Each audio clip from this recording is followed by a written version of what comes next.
আচ্ছা বন্ধু, তুই কি গল্ফ খেলতে পারিস রে?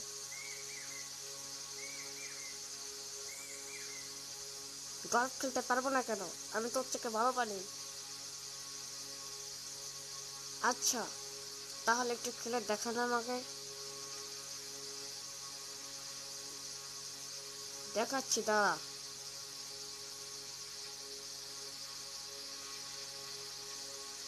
কি রে, আমি তো গল্ফ খেলতে পারি না। এবার যদি ও দেখে, আমার অপমান হবে না?